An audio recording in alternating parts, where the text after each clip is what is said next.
When he came back from college, they discovered that everything has changed. They noticed it from a mile away that his character and attitude has been shaping like a bricks that spring from dust, mud, clay. She thought he was trying to isolate himself, but neither did she understand that he has received something that made him distinguished from the rest. She came close, looked into his eyes and couldn't recognize her son because he doesn't even look like himself.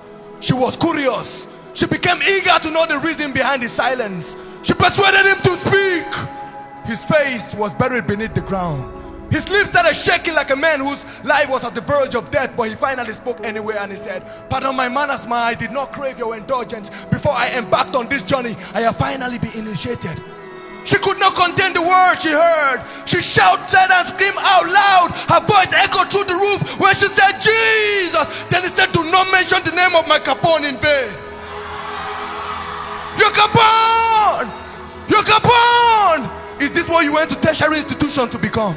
But he further explained, "You know, when you are newly admitted into college, you can easily be intimidated. So I decided to get fortified." That evening, while I was in the hostel where I reside, some men approached me with the constitution from their kingdom. The word they spoke persuaded me, so I decided to honor their invitation. When I got to the province, the man who represented the Capone spoke words so powerful that it swept me off my feet. I fell for LOVE. I decided to get initiated. When I blend in, I took the oath.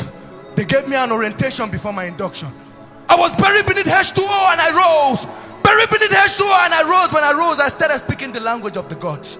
I started speaking coded language that was only made for the initiated. I spoke in tongues. Marana Gariana Parana Babare. She came close to rip off his clothes to see if he still has scars left on his body due to the brutal torture he might have received when he was going through the initiation process. He said, "Hold on, ma. My Capone took lashes for my lashes. Oh. He took nails for my nails. He was brutally tortured for my sake. So I will not be enslaved when I came." Then she looked at her son and she said, "You mean you went to the tertiary institution of higher learning to belong to a fraternity?" He said, "Yes, the fraternity of divinity. Because what this world offers is vain, that the end is full of calamity. So I decided to belong to eternity." Mama, where I belong now, we always have our meetings every first Sunday of the month. We come together, we drink blood and we eat flesh. We drink blood and we eat flesh because they have guns with them. But we have God in us. They have guns with them, but we have God in us.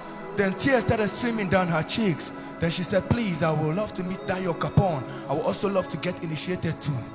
I said, "Don't bother, man. I represent the Capone. Let me do the initiation myself." If any among you here have been initiating people into the body of Christ or blending them into the blood of the Lamb, you know that no initiation on this earth can ever take place without the tools. No initiation on this earth can ever take place without the tools. When she said she wanted to give her life, I brought her my tools. I brought her my tools. The tools that will not chastise you. The tools that will not leave marks on your body. The tools that will not leave you going home in pains. I brought out my tools. When I was done with her, she received peace that she'd never gotten before. My brethren in the brotherhood, do not assume that everyone in your neighborhood is initiated into the body of Christ or blended into the blood of the Lamb. Because each day men long for where to belong. Men long for where to belong. Let's do heaven a favor by representing earth well, because this is war. This is war! And there is no neutral ground. It is either you are with us or against us. And for those who will sail through just to fish men, at the times when you sail through, the sun might be raging. Don't be scared. The perfect anchor is always with you. Your point one is always on board. The ship can never capsize. He will always say, "Peace, be still. Peace, be still." And make una no forget. Now blood, now we drink, no be zobo. Eternity is where we belong, no be YOLO. Beautiful we cut of many colors, no be polo. And now God be our defender, no be yobo. How many of you remember that old generation song that say, "I cherish the old rugged cross"? To everyone listening to me, rugged you. Rugged you. Because we bear the mark of Christ, we don't disembark. We bear the mark of Christ, we don't disembark. So when we are coming back at night and the devil whisper through some people by saying, "Who goes there?" we tell them, "Jesus." Who goes there? Who goes there? Who goes there? Who goes there? With a fly color. And the color where we they fly and the blood of Jesus 9 days inside. The anointing upon our life, no the pamper egg. It they break the yoke. Look at someone and say, the anointing upon my life. Say, you know the pamper egg. Say, they break the yoke. Say, the anointing upon my life. You know the pamper egg. It they break the yoke. Them the reason say we they function with supernatural speed. They know they lie. Now grace carry us come, no be your Okada man. Now grace, now carry us come, no be your Okada man. God bless you.